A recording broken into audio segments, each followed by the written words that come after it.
بسم اللہ الرحمن الرحیم ایاک نعبد و ایاک نستعین۔ میرے پاکستانیوں، آج کل ایک پوری میڈیا کے اندر چلا ہوا ہے کہ جی شاہ محمود قریشی مجھے ملنے آئے اور وہ کوئی پروپوزل لے کے آئے ہیں -1 کی، کہ عمران خان علیحدہ ہو جائے تھوڑی دیر کے لیے اور پارٹی آگے بڑھ جائے۔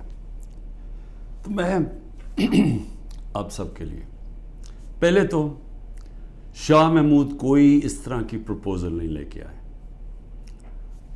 اور بات چیت ہوئی کہ ان کا جیل میں ٹائم گزرا، کس سے ملے، ہمارے کئی لوگ تھے جو ان سے ملنے آئے، تو وہ سب کی بات چیت ہوئی اور پھر آگے ہم نے کرنا کیا۔ لیکن میں آپ سب کو ذرا سمجھانا چاہتا ہوں کہ 2 طرح کی پالیٹکس ہے، یہ آپ نے بڑا ضروری سمجھنا ہے، کیونکہ ایک پالیٹکس میں یہ -1 چلتا ہے۔ وہ کون سی پالیٹکس ہے؟ اس کو پاور پالیٹکس کہتے ہیں۔ وہ پالیٹکس ہوتی ہے اقتدار کی پالیٹکس۔ وہ پالیٹکس ہے کہ اگر عمران خان پرائم منسٹر بننا چاہے، اچھا جی ابھی اسٹیبلشمنٹ میرے سے ناراض ہے، چلو میں تھوڑا پیچھے ہو جاتا ہوں، پارٹی کو آگے کر دیتا ہوں، کوئی ڈیل کر لیتا ہوں، کوئی سمجھوتا کر لیتا ہوں، اور اس کے بعد پھر آگے جا کے دیکھیں گے کہ ابھی کسی اور کے حوالے کر دوں تو وہ اس کے بعد پھر میری باری آ جائے گی۔ اس کو پاور پالیٹکس کہتے ہیں۔ دوسری پالیٹکس ہے جو میں پالیٹکس کر رہا ہوں 27 سال سے، وہ پالیٹکس ہے جو قائد اعظم کی پالیٹکس تھی۔ وہ پالیٹکس وہ ہے جو کہ مشن کی پالیٹکس ہے، کوئی وہ ذات کی پالیٹکس نہیں ہے۔ وہ پالیٹکس وہ ہے جو ہم سارے مسلمان انسپائر ہوتے ہیں ہماری نبی صلی اللہ علیہ وسلم سے، کہ انہوں نے بھی ایک مدینہ کی ریاست سنبھالی تھی، انہوں نے بھی مشکل وقت گزارا تھا، اور اس کے بعد انہوں نے دنیا کی تاریخ کا سب سے بڑا انقلاب لے کے آئے تھے۔ اور ہم تو کبھی ان کے اپنا سوچ نہیں سکتے کہ ان کے جوتوں کی مٹی کے قریب بھی ہوں، لیکن قرآن میں ہمیں حکم ہے کہ ان کی زندگی سے سیکھو، ان کی سنت سے سیکھو۔ وہ پالیٹکس بڑے مقصد کی ہے، وہ اپنی ذات سے ہٹ کے ہے، کہ میرے نبی صلی اللہ علیہ وسلم جب سارا عرب ان کے نیچے آ گیا تھا تو انہوں نے اپنا رہن سہن نہیں بدلا، وہ جدھر تھے ادھر ہی رہے، مقصد بڑا تھا۔ تو ہم تو ان سے انسپائر ہوئے ہیں۔ میں تو نہ پالیٹکس میں آتا ہی نہ کبھی۔ تو میں نے جو انصاف کی تحریک شروع کی تھی، یہ مدینہ، اور کہا تھا کہ اسلامی فلاحی ریاست ہمارا مقصد ہے، ہم مدینہ کی ریاست سے انسپائر ہوئے تھے، ہم ان کی سنت سے انسپائر ہوئے تھے کہ جو وہ انقلاب لے کے آئے تھے۔ اور وہ جو انصاف ہے، یہ بار بار پلیز میری بات سن لیں، انصاف، سارے اللہ کے پیغمبر اس دنیا میں انصاف کی بات کرنے آئے تھے۔ انصاف کیوں اتنی اہمیت رکھتا ہے؟ کیونکہ انسانوں کو انصاف آزاد کرتا ہے۔ فرعون کیوں قرآن میں برا سمجھا جاتا ہے؟ انسانوں کو غلام بنایا تھا اس نے ظلم کر کے۔ کیوں نبی صلی اللہ علیہ وسلم دنیا کا انقلاب لے کے اور چھوٹے سے انسانوں کو بڑے انسان بنا دیا؟ کیونکہ انصاف سے آزاد کر دیا۔ لا الہ الا اللہ نے لوگوں کو آزاد کر دیا۔ تو جو میری تحریک تھی انصاف کی، وہ اصل میں آزادی کی تحریک تھی، کیونکہ انصاف آئے گا تو لوگ آزاد ہوں گے۔ اور جو میرا سارا تجربہ تھا دنیا کا، جو مغرب کو میں نے دیکھا، تو وہاں کیوں لوگ جاتے ہیں نوکریوں کے لیے؟ کیوں وہاں خوشحالی ہے؟ کیونکہ لوگ آزاد ہیں۔ لوگ آزاد کیوں ہیں؟ کیونکہ وہاں انصاف ہے، رول آف لا ہے، حقوق کی ان کا انصاف کا نظام میرے حقوق کی حفاظت کرتا ہے۔ وہاں یہ حرکتیں نہیں ہو سکتی جو پاکستان میں ہوتی رہی ہیں۔ اور میں یہ بھی کہتا ہوں کہ میرے اپنے لوگوں کو، میں اپنی ٹیم کو بتاتا ہوں کہ اب آپ کو پتہ چلا جو ہمارے پر جب ظلم ہوا، کہ کیسے پاکستان کا کمزور طبقہ، مزدور، ہاری، کسان، جو کمزور طبقہ ہے، غریب، وہ چھابڑی والا، چھوٹے دکاندار، چھوٹے صنعت کار، یہ ہر وقت ان کو اس کا ظلم کا سامنا کرنا پڑتا ہے۔ جب وہ طاقتور کے سامنے آتے ہیں، ان کے پاس کوئی ان کی حفاظت کرنے کے لیے نہیں، ان کے تحفظ کرنے کے لیے نہیں، ان کے فنڈامنٹل رائٹس کو کوئی کسی قسم کا تحفظ نہیں۔ اور اس لیے تھانہ کچہری پٹواری کی پالیٹکس ہے، کیونکہ جو ان کا رائٹ ہے تھانہ کچہری پٹواری، وہی ان کو ادھر ظلم ہوتا ہے ان کے اوپر، ان کی زمینوں پہ قبضہ ہوتا ہے، قبضہ گروپ ہے یہاں، کیونکہ انصاف نہیں ہے. تو یہ میری ساری موومنٹ شروع ہوئی تھی تب 27 سال پہلے. یہ میری موومنٹ تب تک رہے گی جب تک میں زندہ ہوں، جب تک ہم اس ملک میں حقیقی آزادی، انصاف لے کے حقیقی آزادی نہیں لے کے آتے. اب یہ جب مجھے یہ کہتی ہیں چیزیں کہ جی وہ -1 کیسے ہوگا؟ جو آدمی ایک تحریک پہ 27 سال سے لگا ہوا ہے، ایک ملک کے اندر ایک جدوجہد کر رہا ہے، تو وہ کیا وہ ڈیلز کرے گا؟ کیا اس کے کوئی اس کو کیا چیز اس کو خریدے گی؟ بتائیں میرے ضمیر کی کیا قیمت ہے؟ کیا پرائم منسٹرشپ قیمت ہے کہ اگر آپ یہ کر دیں تو آپ کو پرائم منسٹر میں تو پرائم منسٹر بن چکا ہوں. اور میں نے جب پرائم منسٹر بنا میں نے ایک بات کہی کہ اگر پھر وہ مجھے 2018 کا موقع ملتا میں سیدھی الیکشن پھر سے کرواتا، کیونکہ جو میں انصاف لانا چاہتا ہوں اور طاقتور کو قانون کے نیچے لانا چاہتا ہوں وہ آئی تب سکتا ہے جب آپ کے پاس طاقت ہو. تو جب ایک کمزور ایک کولیشن گورنمنٹ، وہ کیسے اس پہ کیسے طاقت ہوگی کہ اس ملک میں انصاف قائم کرے؟ تو میں نے اس لیے بار بار میں نے کہا، میرے سے جب لوگوں نے پوچھا کہ آپ نے کیا غلطی کی، میں نے کہا میں نے غلطی یہ کی کہ مجھے شروع میں الیکشن کروا دینے چاہیے تھے، اور کمزور گورنمنٹ سے میں وہ اصلاحات جو لانا چاہتا تھا وہ نہیں لا سکتا تھا. تو اب میں آپ کو بتاؤں کہ جس طرح کی حرکتیں ہو رہی ہیں میرے لوگوں کے اوپر، میں اس لیے یہ آپ کے سامنے رکھنا چاہتا ہوں کہ آزاد معاشروں کے اندر یہ نہیں ہو سکتا. یہ صرف غلاموں کو ہوتا ہے. یہ صرف فرعون ایسی حرکتیں کرتا تھا لوگوں کے اوپر دہشت پھیلانے کے لیے، جو آج ہمارے پہ ہو رہا ہے. اور میں سارے پاکستانیوں کو کہنا چاہتا ہوں جو اس وقت یہ پی ڈی ایم والے بھی بیٹھے ہوئے ہیں، یہ جو آپ تماشا دیکھ رہے ہیں، یہ یاد رکھیں کہ یہ آج ہمارے پہ ظلم ہو رہا ہے. یہ ظلم آپ کے اوپر بھی ہوگا جب ایک ملک کے سارے انصاف کے اداروں کو، جب ان کو استعمال کیا جاتا ہے، حکومتی اداروں کو استعمال کیا جاتا ہے ایک پارٹی کو ختم کرنے کے لیے اور ان کے لوگوں کے اوپر دہشت پھیلانے کے لیے، تو یہ سسٹم پھر جاتا نہیں ہے. کوئی بھی سنبھال کے یہ سسٹم سب اگر آج ہمارے حقوق نہیں، اگر ہمارے فنڈامنٹل رائٹس نہیں ہیں، تو یہ اب کل آپ کے بھی نہیں ہوں گے. فنڈامنٹل رائٹس تو ایک قوم کے حفاظت ہوتے ہیں نا، ان کو ہیومن رائٹس کہتے ہیں. یہ ہیومن رائٹس سارے ملک کے ہوتے ہیں. یہ نہیں ہوتا کہ ایک طبقے کے آپ ہیومن رائٹس لے لیں، اور وہ طبقہ کیا ہے؟ ملک کی سب سے بڑی جماعت جس کا سب سے بڑا ووٹ بینک ہے. اگر آپ اس کے ہیومن رائٹس آج وائلیٹ کر رہے ہیں تو اس کا مطلب ہیومن رائٹس نہیں ہے، کیونکہ ہیومن رائٹس کو تو ایک ملک کی عدلیہ اس کی حفاظت کرتی ہے. تو ہماری عدلیہ کے تو کچھ سنتا ہی نہیں. ہماری عدلیہ نے تو سپریم کورٹ کہتا ہے الیکشنز ہوں گے 14 مئی کو آئین کے مطابق، گورنمنٹ پرواہی نہیں کرتی.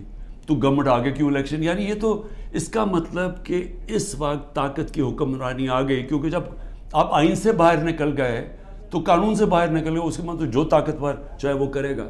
تو یہ سارے ملک کو افیکٹ کرے گا، یہ تباہی سارے ملک پہ آ رہی ہے.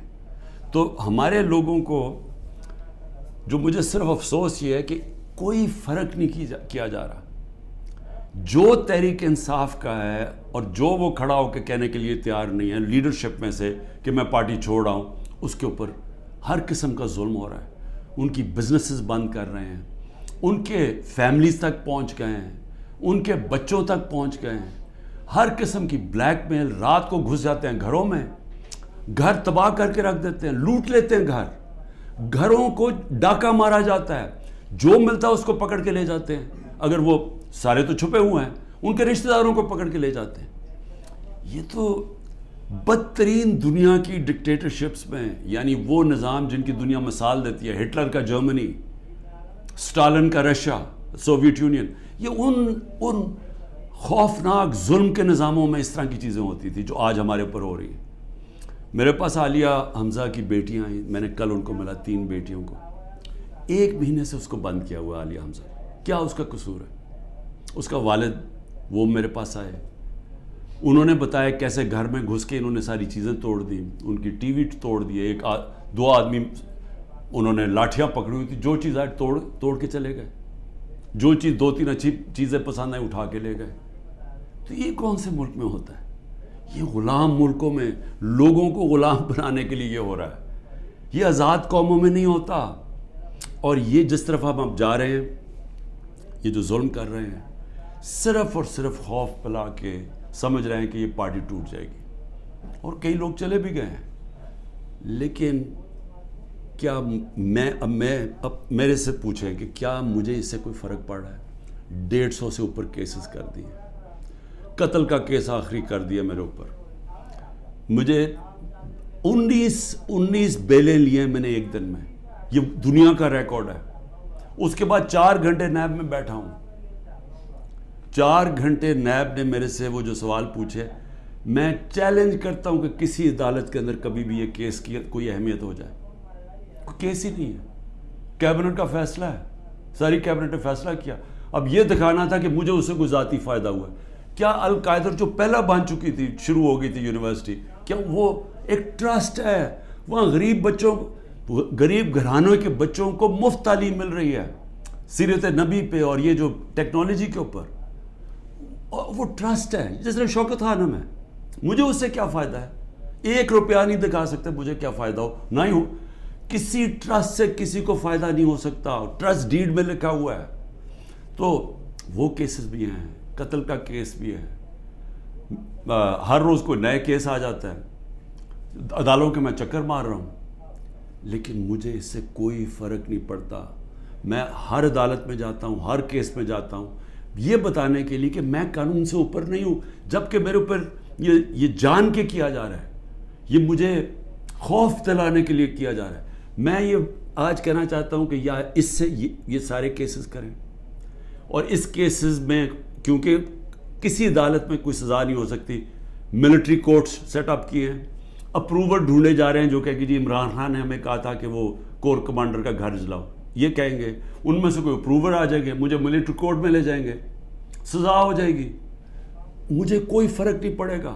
جو آدمی ایک مشن, جو 22 سال سٹرگل کر کے, جو اگر جس کے پاس سب کچھ تھا, کوئی ضرورت نہیں تھی 22 سال سٹرگل کرنے کی, اگر وہ آج 27 سال کے بعد اگر کسی کا خیال ہے کہ میں جیل سے ڈر جاؤں گا, یا جو بھی ہے, جو 2.5 قاتلانے ہم 2 میرے اوپر حملے ہو چکے ہیں قتل کرنے کے لیے, ایک مجھے وقت پہ پتہ چل گیا تو میں نے ٹی وی پہ بتا دیا کہ کیا کرنے جا رہے تھے. تو اس سے کیا فرق پڑے گا؟ جو قاتلانہ حملے سے نہیں ڈرتا تو وہ کس سے اور ڈرے گا؟ لیکن اس سے بھی زیادہ گھٹیا پان میری بہنوں تک پہنچ گئے ہیں. میری بیوی کے اوپر کیس, ٹرسٹی ہو کے اس کا وارنٹ کا, ایک ٹرسٹی کو 1 پیسہ نہیں مل سکتا, کیونکہ وہ سیرت نبی میں بہت ان کی سٹڈی ہے, وہ انٹرسٹڈ تھی القادر یونیورسٹی, وہ ٹرسٹی ہے, اس کے اوپر وارنٹ نکال دیا. میری بہنوں کے اوپر میں صرف یہ بتا رہا ہوں کہ کس لیول پہ پہنچ گئے ہیں. ایک بہن کا بیٹے کے اوپر وارنٹ نکالا ہے, اس کا خنسامہ اٹھا کے لے گئے, وہ بیٹا نہیں تھا. خنسامہ جب واپس آیا وہ آئی سی یو میں 2 ہفتے سے پڑا ہوا ہے, آئی سی یو کے اندر خنسامہ, اسے پتہ ہے کیا کیا وہاں جیل کے اندر. ایک بہن اس کی بہو کے پاس پہنچ گئے کہ جی آپ کوئی جیو فینسنگ میں آپ کہیں تھی, اس کے پاس پہنچ گئے. ایک بہن اس کی زمین اس کے اوپر اینٹی کرپشن پہنچ گئی ہے. میں نے اپنی بہنوں کو ویسے کہا, میں نے کہا دیکھو ملک سے باہر چلے جاؤ. وہ تینوں کھڑیاں, نہیں ہم فیس کریں گے, ہم نہیں جاتے. مجھے کئی دفعہ جی عمران خان آپ ملک سے باہر, میں کیوں ملک سے باہر جاؤں گا؟ یعنی میں نے اگر کوئی کرپشن کی ہوتی تو میں بھی شاید جس طرح یہ بھاگ جاتے ہیں, جب ان کے اوپر اقتدار سے نکلتے ہیں سب باہر بھاگ جاتے ہیں, کیونکہ ان کے کیسز ہوتے ہیں, باہر بھاگتے ہیں, کیسز رک جاتے ہیں. میں سارے کیسز فیس کروں گا کیونکہ میں نے کوئی غلط کام نہیں کیا, مجھے پتہ ہے اللہ الحق ہے. یہ خود ہی جب یہ جو کوئٹہ کا مرڈر کیس کیا, یہ خود ہی ذلیل ہو رہے ہیں اس میں, سب کو پتہ ہے, کوئٹہ کے اندر سب کو پتہ ہے کہ ان کی دشمنی تھی. میں پھر آگے آپ کو کہوں, اب آگے کیا راستہ ہے, ملک کا راستہ آگے کیا ہے؟ میں جو یہ ان سے بات کرتا ہوں کہ میرے سے بات چیت کرو, کوئی بات چیت نہیں کرتا. میں اپنی اسٹیبلشمنٹ آرمی چیف سے اسے کہتا ہوں کہ بات چیت کرو, کوئی بات چیت کرنے کے لیے تیار نہیں ہے. میں اپنی ذات کے لیے آپ سے بات نہیں کرنا چاہتا. مجھے آپ کچھ نہیں دے سکتے. قوم میرے ساتھ کھڑی ہے, کیا کوئی دے سکتا ہے؟ میں کوئی چور دروازے تو آنا نہیں چاہتا. اگر قوم مجھے ووٹ دے گی میں تیار ہوں, لیکن اگر قوم ووٹ نہیں دے گی تو نہیں. اللہ نے تو سب کچھ, میں وہ اللہ نے کا شکر ادا کرتا ہوں ہر وقت کا جو اس نے مجھے دیا ہے. لیکن میں بات کرنا چاہتا ہوں کہ ملک تباہی کی طرف جا رہا ہے. یہ جو بجٹ آیا ہے, اس بجٹ کے اندر ذرا آپ کو سمجھ آ جانا چاہیے کہ ہم اب کدھر ایک دلدل کے اندر دھستے جا رہے ہیں. آپ یہ سوچیں کہ فیڈرل گورنمنٹ جو سارا جب وہ پیسے دے دے گی صوبوں کو, جو 5,000 ارب روپیہ صوبوں کو جب جائے گا, تو فیڈرل گورنمنٹ کے پاس جو پیسہ بچے گا اس سے زیادہ جو ہمارا سود دینا ہے, ہم نے قرضوں کے اوپر سود دینا ہے, وہ سود اس سے زیادہ ہے. 7,300 ارب روپے کا سود دینا ہے. مشکل سے فیڈرل گورنمنٹ کے پاس بچ جائے گا 7,000 ارب سے بھی کم, تو سارا پھر ملک قرضوں پہ چلے گا. ہم نے 3.5 سال میں 18,000 ارب 18,400 ارب قرضہ لیا تھا. 18,400 ارب قرضہ 3.5 سالوں میں. انہوں نے تقریباً 15,000 ارب قرضہ ایک سال میں لے لیا. تو یہ قرضے چڑھائے جا رہے ہیں, انڈسٹری بند ہو رہی ہے. گروتھ ریٹ جو تھی جس سے دولت میں اضافہ ہوتا ہے وہ 6.1% سال پہلے تھی, آج وہ پہنچ گئی ہے 0.3 پہ. تو جو دولت ہے اس کے اندر تو کمی ہو رہی ہے, قرضے بڑھتے جا رہے ہیں. ڈالر کدھر سے آئیں گے؟ انہوں نے 25-30 ارب ڈالر ایک سال کے اندر دینے ہیں, وہ کدھر سے آئیں گے؟ تو میں آج اس لیے یہ سوال پوچھ رہا ہوں کہ کوئی تو روڈ میپ ہوگا نا. ابھی تو روڈ میپ یہ ہے کہ کسی نہ کسی طرح عمران خان کو ختم کرو, اور اگر P T I Imran Khan سے تو اس کو ختم کرو. تو ابھی تو یہ ون پوائنٹ ایجنڈا, ساری ایجنسیز سب کچھ, سارے ملک کے ادارے وہ اسی پہ لگے ہوئے ہیں کام کر رہے ہیں. لیکن میں سوال کچھ اور پوچھ رہا ہوں. میں یہ نہیں کہہ رہا کہ کریں, ہم کھڑے ہیں. اس میں سے ایک آپ یہ کرم کر رہے ہیں کہ میرے جو نظریاتی لوگ ہیں وہ نظر آنا شروع ہو گئے ہیں کہ وہ نظریاتی لوگ کون ہیں, اور وہ نظر آنا شروع ہو گئے کہ جو ہمارے ساتھ اور مقصد کے لیے آئے تھے, ان نظریے کے لیے نہیں آئے تھے. تو ایک تو آپ فائدہ کر رہے ہیں کیونکہ صرف نظریاتی پارٹی اب پاکستان کو اس دلدل سے نکال سکتی ہے. لیکن نکالے گی کیسے؟ میری آخر میں بات سن لیں, ایک ہی طرح ہم نکلیں گے. ہمیں کوئی اب باہر سے پیسے دینے کے لیے تیار نہیں ہے. ہمارے جو دوست ملک ہیں وہ بھی پیسے دینے کے لیے نہیں تیار. میرے لیے جو سب سے زیادہ شرمندگی ہوتی تھی کہ جب میں اپنے دوست ملکوں سے پیسے مانگنے گیا ملک کے لیے, کیونکہ دیوالیہ نکلا ہوا تھا ہمارا, تو اس وقت ملک ہمارے پاس تو سب سے بڑا بیرونی خسارہ چھوڑ کے گئے تھے یہ نون لیگ والے, یہ اسحاق ڈار. تو ان سے پیسہ مانگنا سب سے شرمندگی تھی.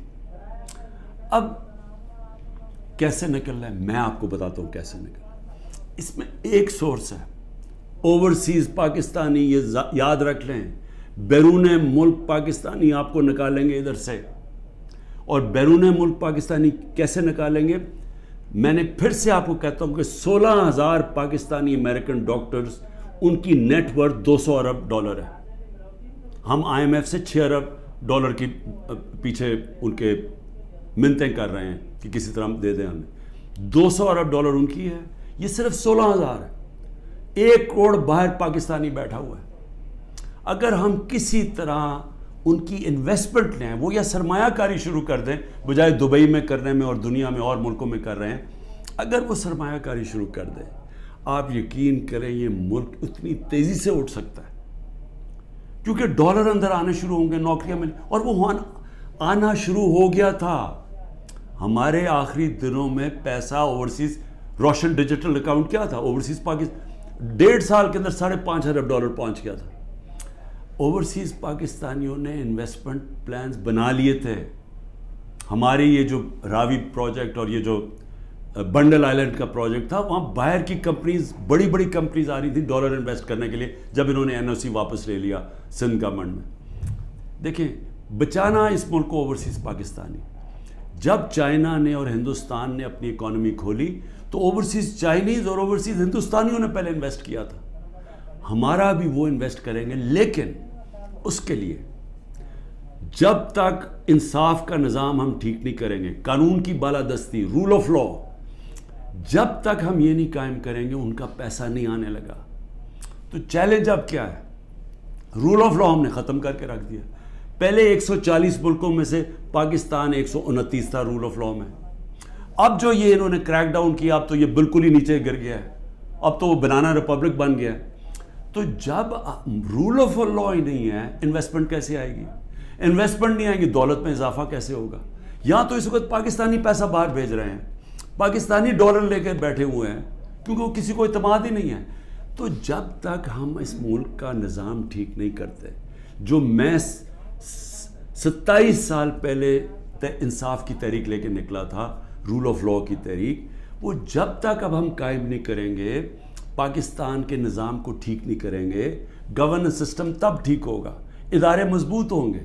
اور جب لوگوں کو اعتماد ہو جائے گا کہ ہمارے, اب جب میں اپنی سرمایہ کاری کروں تو یہاں کا جو قانون ہے, جو ان کی لا انفورسمنٹ ہے, جو ان کی عدلیہ ہے, وہ میری سرمایہ کاری کی حفاظت کرے گی, میرے سے فراڈ نہیں ہونے دے گی. یہ جب تک اعتماد نہیں ہوتا پیسہ نہیں آنے لگا. اور اس کے لیے جب تک کہ حکومت نہیں آتی جو پبلک مینڈیٹ سے آئے, جس کو پبلک سپورٹ کرے, جس کو بڑا ووٹ ملے اور پبلک کی سپورٹ سے آئے, صرف وہی بڑے بڑے فیصلے کر سکتی ہے. نہیں تو ان کو تو آپ نے دیکھ ہی لیا ہے کیا کیا انہوں نے, سوائے مہنگائی کر کے, تاریخی مہنگائی 38% پہ, انہوں نے کیا کیا؟ انڈسٹری بند ہو گئی ہے, بے روزگاری بڑھ گئی ہے, گروتھ ریٹ, انہوں نے اور کیا کرنا ہے؟ تو یہ جو ابھی تک تو گیم پلان میں یہ کھچڑی پکنے لگی ہے نا, آگے نئی آ گئی ہے, نئی جماعت ایک کریٹ کر دی ہے. ہم نے بھی اپنے بڑے بڑے اچھے 27 سال پرانے ہم نے لوگ وہاں بھی بھیج دیا ہیں ان کے پاس, اور ضرورت ہے تو حکم کریں ہم اور بھی بھیج دیتے ہیں. لیکن اس سے ملک ٹھیک نہیں ہونے لگا. ملک ٹھیک تب ہوگا جب ایک public mandate, free and fair election کے بعد ایک مضبوط گورنمنٹ آئے گی. اور میں اپنی اسٹیبلشمنٹ کو آج پھر سے کہتا ہوں, نظر ثانی کرے, ملک تباہی کی طرف جا رہا ہے. اور جب یہ تباہی جس طرف جا رہا ہے, اور IMF کی اگلی کنڈیشنز آئیں گی, جس طرح انہوں نے مصر اور سری لنکا میں انہوں نے کنڈیشن لگائی, وہ کیا ہے کہ فوج کا بجٹ کام کرو, دونوں جگہ انہوں نے کہا. تو یہ تو ہم ادھر جا رہے ہیں کہ ہم اپنی سیکیورٹی اینڈ میں کمپرومائز کریں گے, اور ایک دفعہ سیکیورٹی کمپرومائز ہوگی اس ملک کی تو ہمارے جو دشمن بیٹھے ہیں وہ ملک توڑنے کے لیے تیار ہیں.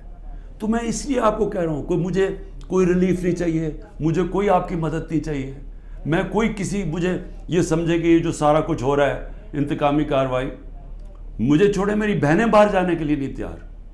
وہ تو عورتوں کے اوپر تو کبھی اس ملک میں ایسے نہیں ہوا, لیکن ملک نیچے جا رہا ہے. اور اس لیے وقت کم ہے, جس طرح دن بڑھتے جا رہے ہیں ہم اور اپنے ملک کو تباہی کی طرف لے کے جا رہے ہیں. صرف قانون ختم ہو چکا ہے. کسی کو اس وقت, پھر سے میں کہتا ہوں, جب عدلیہ اپنے فیصلے نہیں کروا سکتی, جب آئین کی کوئی پرواہ نہیں کر رہا, جب پولیس کھلے عام گھروں میں گھس کے لوگوں کے گھر لوٹ رہی ہے اور اٹھا کے لے کے لوگوں کو جا رہی ہے, کلیکٹیو پنشمنٹ دے رہی ہے, تو اس ملک میں تو اب باہر کے لوگ کیا سوچ رہے ہوں گے؟ بتائیں نا, بیرون ملک پاکستانی جو آپ کا بڑا اثاثہ ہے وہ کیا سوچ رہا ہوگا؟ وہ کوئی سوچے گا کہ پاکستان میں پیسہ لگانا ہے؟ تو اگر انہوں نے نہیں لگانا تو اور تو اس وقت کوئی ہے نہیں. جب تک ہم ملک کی ایکسپورٹس نہیں بڑھاتے, وہ تو ٹائم لگے گا کہ ہم اپنی ڈالر انکم بڑھائیں. تو اس میں تو صرف ایک ہی انٹرم میں تو صرف اوورسیز پاکستانی مدد کر سکتے ہیں. شکریہ. پاکستان زندہ باد.